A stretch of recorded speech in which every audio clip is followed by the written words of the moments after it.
Huh? You're leaving? What nonsense are you talking about? You are my son's wife. I won't allow you to do that. I'm not your son's wife or anything anymore. He's already dead and you and I are strangers. What? What are you saying? Even if your husband died, you are still his wife. That means you can't leave this house. In other words, you have to take care of me forever. It's your job as a daughter-in-law to look after me in my old age. You seem to be still drunk. Huh? My name is Lillian, a 37-year-old housewife. I currently live with my husband Joshua, my 9-year-old daughter Paisley, and my mother-in-law in my in-laws' house. My father-in-law passed away 5 years ago, and we started living in my in-laws' house after he died. Now that I think about it, my days of hell started from there. As soon as I started living with my in-laws, I was bullied by my mother-in-law. She complained about my cooking all the time. She also criticized me for everything else I did and denied my personality. She also often insulted my appearance. My mother-in-law loves alcohol and often drinks too much and gets drunk. She said to me many times, "Your face makes the alcohol taste bad." At first, I fought back against my mother-in-law, but I gave up at some point and decided to ignore her.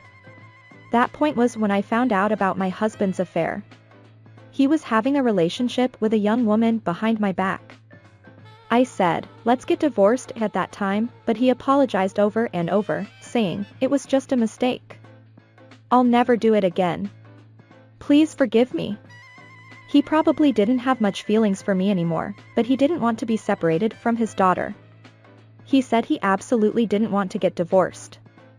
He loved his daughter very much, and she was very attached to him, too. She was only 7 years old at the time. I thought it might be a bit pitiful to separate them now. I made him promise not to cheat again, and I got him to pay me alimony and decided to continue the marriage. After that, my feelings for him became much weaker, and I hate to say it, but I treated him as an ATM. He was supporting me and my daughter, and I could become a housewife. The harassment from my mother-in-law was still the same, but I thought I could manage if I just endured it. 2 years passed in no time like that. My daughter, who had just started elementary school, was already in 3rd grade. I thought that watching her grow up would be my only reason to live. Then, my husband suddenly died. And the way he died was terrible. He was cheating on me at the time, and he was flirting with his cheating partner in her apartment. Then, her husband, who was supposed to be on a business trip, came back unexpectedly. He confronted my husband, who panicked and picked up his clothes and ran out of the door. But he tripped on the stairs and fell headfirst. He broke his neck and died. I was speechless and couldn't say anything. He managed to put on his pants while running away, and the photo taken by the police showed him lying down in his underwear. I had already given up on him as a husband and treated him as an ATM, so I was more angry and disgusted by the fact that he died in such a stupid way and brought shame to our family than sad by his death. The only ones who mourned his death were my daughter and my mother-in-law. But my mother-in-law seemed to be very embarrassed by the way her son died, and she told me to tell everyone that he died in an accident. "You have to tell everyone that my son died in an accident." As for my daughter, she didn't understand the details yet, so she thought that her father really died in an accident, and she was very sad. I think he was a really good father to her. He often took her to shopping centers and other places on weekends, and he always talked to her with a smile and kindness. He was the worst as a husband, but I appreciate him for that. Now that my husband was gone, the troublesome existence was my mother-in-law. She started drinking more alcohol after he died, and she increased her verbal abuse towards me. "It's all your fault. If you had divorced my son sooner, he could have remarried a better woman and wouldn't have done such a risky thing as cheating. It was him who didn't want to divorce me." "Shut up. You're a cheeky daughter-in-law. You don't talk back to your mother-in-law. My granddaughter doesn't like me either, and she's not cute. Maybe that's because you always smell like alcohol." "Oh. You always have something to say. I'm worried about our future." "What? At least fix your bad personality." What is she talking about? Does she think that my daughter and I will stay in this house even though my husband is dead? I don't want to live with her anymore. I'll leave as soon as the memorial service is over. After that, I started preparing to leave my in-laws' house, such as looking for an apartment to live with my daughter, and applying for public assistance as a single mother. By the way, I found out that my ex-husband had other cheating partners, and I sued 2 of them for alimony. Thanks to that, I had enough money to move and live for a while. And I found a job and started working. I used to work as an office worker for almost 10 years, so I was recognized for my experience and hired as a full-time employee at a small company. My mother-in-law was happy to hear that I started working for some reason. You finally decided to support this family. That's a good attitude. Huh. I didn't understand, but she still seemed to think that I would stay in this house. Well, if I tell her now that I'm leaving, she'll probably go crazy, so I'll keep quiet. Anyway, all I have to do now is to prepare to leave in the best possible condition. And after I finished the procedures for the apartment and other things, the day of my husband's memorial service finally came. All the relatives gathered for the memorial service, but they all seemed eager to hear the truth about my husband's death. My mother-in-law didn't want the fact of her son's infidelity to be exposed, so she explained to the relatives that he died in an accident at the funeral. At the funeral, my daughter was very sad and cried for her father's death, so everyone focused on her and there were few people who knew the truth and no one questioned my mother-in-law. But by the time of the memorial service, the rumor that my husband died while cheating had spread among the relatives. But they couldn't ask in front of the young daughter who loved her father, and they were all restless. After the service was over, the meal started. My daughter was tired from being up early and doing unfamiliar things, and she fell asleep after eating. Then, the relatives thought they had a chance and crowded around my mother-in-law and asked her questions one after another like entertainment reporters.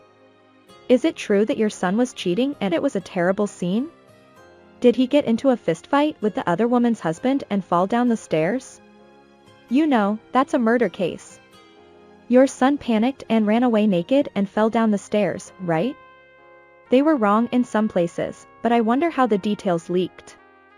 I thought that humans' sense of smell for other people's misfortune was quite sensitive. My mother-in-law ignored their questions and ran to me. You. I told you not to tell anyone, but you blabbed it out. What? I didn't tell anyone anything. Don't lie. You're the victim of his cheating. There's a high possibility that you hated him and spread it around. That statement is like admitting everything. So it was true, and the place was buzzing. Oh, no, this is not. Lillian. It's your fault. Why is it my fault? If you hadn't made me angry, I wouldn't have suffered such humiliation. How much do you want to make fun of me? No, like I said, I didn't spread anything about my husband's death, and you just made a mistake by yourself, right? It's risky for me to spread how he died, too, you know? I don't want my daughter to know that her father died in such a way. Even though I tried to calmly clear up the misunderstanding, my mother-in-law didn't listen to me at all, maybe because she was drunk. Shut up. It's all because of you that my son died. You have no charm as a woman, so he had to go to other women and lost his life. She spewed out so many insults that it was out of control, and the relatives were also disgusted by her. And then, she passed out from drinking too much. The relatives sympathized with me and spoke to me kindly. You must have had a hard time living with such a mother-in-law. Yes, but it's over today. I'm leaving with my daughter tomorrow. When I said that, the relatives also said, that's good, you should leave as soon as possible, and encouraged me. The next day, my mother-in-law woke up late in the morning with a hangover, so I took the opportunity to pack up my things with my daughter and get ready to leave. When my mother-in-law woke up and came to the living room, she ordered me to give her water. Water? Well, it's the last time, so I guess I'll give her some water. I said that and put a glass of water in front of her, who was sitting on the dining chair with a sour face. And after she drank the water, she finally looked at us properly. Oh. Are you going out? Yes, I guess so. More like leaving than going out, though. Huh? Leaving? What nonsense are you talking about? You are my son's wife. I won't allow you to do that. I'm not your son's wife or anything anymore. He's already dead and you and I are strangers. What? What are you saying? Even if your husband died, you are still his wife. That means you can't leave this house. In other words, you have to take care of me forever. It's your job as a daughter-in-law to look after me in my old age. You seem to be still drunk. Huh? When my husband died, our legal relationship ended. What? That means you and I are legally completely strangers now. No, no. So I don't have to stay in this house and take care of you. Then what am I supposed to do from now on? I don't know. You have to figure it out yourself. There are various options, like living on a pension or entering a facility. Don't be ridiculous. I won't let you leave on your own. At least leave your husband's inheritance. Don't worry, the inheritance is all yours. I renounced it. What? As soon as she found out that she could get the inheritance, she smiled. Oh, is that so?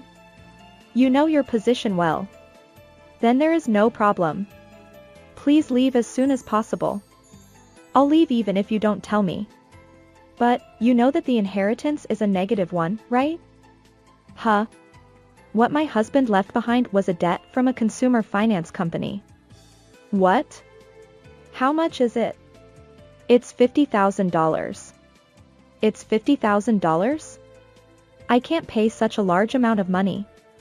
Well, maybe you can manage if you sell this house. No way. This house is my only asset. I won't give it to anyone. And if I sell it, I'll have nowhere to live. Then you have no choice but to pay it off little by little from your pension. It must be hard with the interest and all, but good luck. By the way, the mother-in-law couldn't renounce the inheritance even if she wanted to. When my father-in-law died, she had changed the name of the house to my husband's name as an inheritance measure. She couldn't renounce only the debt, so renouncing the inheritance meant losing the house as well. The mother-in-law turned pale and collapsed on the spot. I left with my daughter, ignoring her. And I blocked the mother-in-law's number so that she couldn't contact me at all. I don't know if she was able to pay off the debt safely, but there is no doubt that she is forced to live a poor life because of the debt. On the other hand, I moved to an apartment with my daughter and we are living a comfortable and happy life together. My daughter is growing up to be a good girl and she even helps me with cooking lately. I want to work hard as a single mother and raise my daughter well from now on. Her mother-in-law not only defended her son's affair, but also expected her to take care of her in her old age. What a shameless mother-in-law she was. I think it would have affected the child as well if they had lived together. Lillian made a nice decision to leave early. Please continue to live a happy life with your child. Thank you for watching until the end. How did you like this story? Please also subscribe to our channel. See you in the next video.